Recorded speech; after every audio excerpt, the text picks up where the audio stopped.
eventually asked to join the shakedown testing days before the Sepang official test, and if they call us, we are more than happy to be there. Just finally as well, I can see a new addition on Taka's side of the garage, Patricia Pacheco, who is working with the 658 Squadra Corsa team, moves up now to MotoGP from Moto3. I think everybody is always pleased to see intelligent, successful, hard-working women given opportunities like that. Just how happy are you to have her on board? We are all definitely happy, and this is, I think, a very important step for us, because we never had a female figure covering such a kind of a high-level duty. We definitely appreciate very much her knowledge, her skill, her passion, and then we decided that we had several candidates, and we decided this is the person that LCR want to work with, and we are very pleased.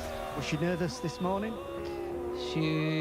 I can tell you that for some reason this morning I couldn't sleep, so at 6:30 I was in the lobby of the hotel, and she was there already taking breakfast and waiting. See you next year. Yeah, that's wonderful news. Thanks for that interview down there, Jack, with the LCR Honda boss Lucio Cecchinello. Yeah, of course, as he dropped that left leg to just steady himself for the braking zone into turn 2.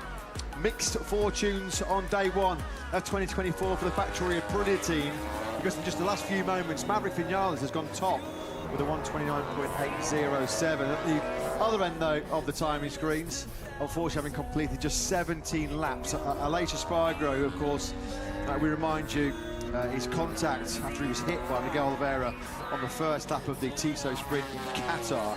He suffered a small fracture to the head of his left fibula bone. Lots of muscle, lots of tendon and ligament damage, also affecting the 34-year-old Spaniard here this week. A speedy recovery, a happy winter, and we'll see him in 2024. Yeah, Lorenzo Savadori, the Aprilia test rider, has just recently got out in the last 5 minutes for the first time today, so I suspect he's been called into service with Aleix Espargaro bringing his day to an early end, and Lorenzo Savadori will pick up the programme in the rest of the day. But this is the rider that we want to ride on board with now, because Marc Marquez looking to try and end his first day of testing for Gresini Ducati with a bang, currently up on Maverick Vinales. A quarter of the way through this, his 31st lap of the day. Through turn 6 he goes. This is where he had a proper bit of contact with Martin in the sprint here on Saturday. He fires it now through turn 7, hard on the brakes into the second gear, turn 8. Easy to wash the front end out there. We saw several riders suffer crashes in that tricky turn 8 the weekend, including his now former HRC teammate, Joan Mir. Neck injury was the outcome of that particular spill, which ruled Mir out of the final Grand Prix. Through 11 he goes then, picks up the power now into turn 12. Then he'll be lighting up this Michelin rear tyre through 13.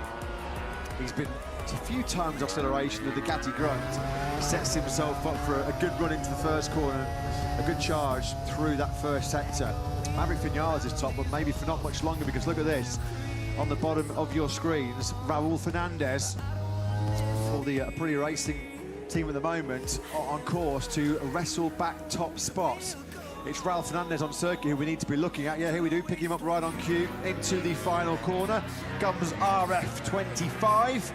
And is this going to be the best time of the day so far from Fernandez? Over the line he comes, not quite.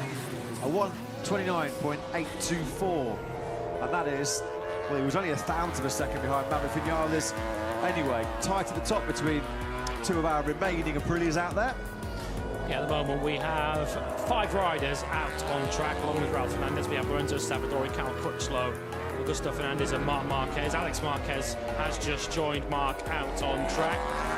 Raul Fernandez here on the 25. There was a noticeable step, wasn't there, midway through the season for Ralph Hernandez. Around Misano, India time, we saw him becoming a bit more of a regular fixture in qualifying 2. Had a really good qualifying record head-to-head against his teammate Miguel Oliveira in the back end of the season. Out-qualified him in 6 of the last 7 Grand Prix. So Ralph Hernandez certainly finished the season on a high. On a daily basis, when he was having some tougher moments during the season, of course, wasn't in his peak physical condition for a lot of the first half of the season. As he was having right arm discomfort right from Portimao at the beginning of the season. So once he got himself fully fit in the second half of the season, we started to see the Ralph Hernandez that we've been waiting to see, really, from the moment he moved up from Moto2. Of course, had that season with the Tech 3 squad with KTM, which never really caught fire.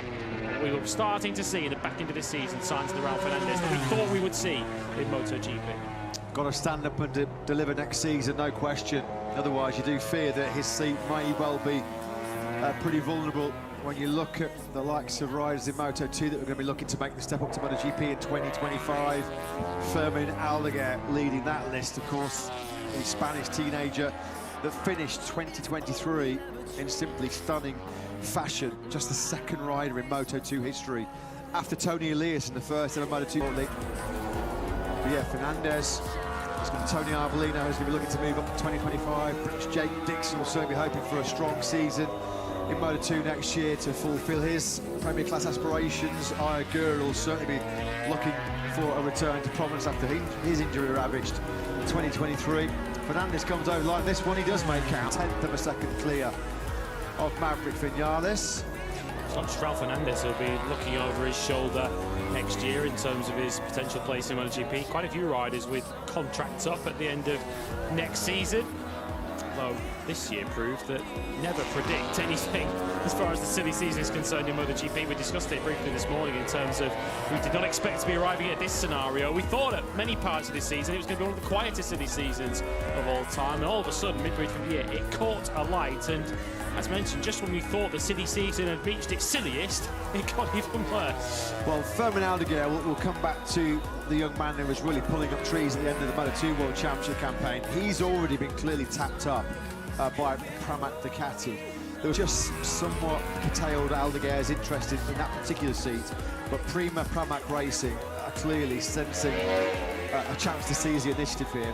They've already made an approach to Aldeguer, offering him a 2025, 2026 contract with Pramac Ducati, which of course comes with the guarantee that you have the factory bike of the latest spec Ducati. And the fact that Prima Pramac Racing are already sort of sniffing around Aldeguer does already strongly suggest that if Jorge Martin has another excellent title challenging campaign, he's already earmarked for the Ducati Novo squad alongside Pecco Bagnaia in 2025. Although there's been all kinds of talk as well that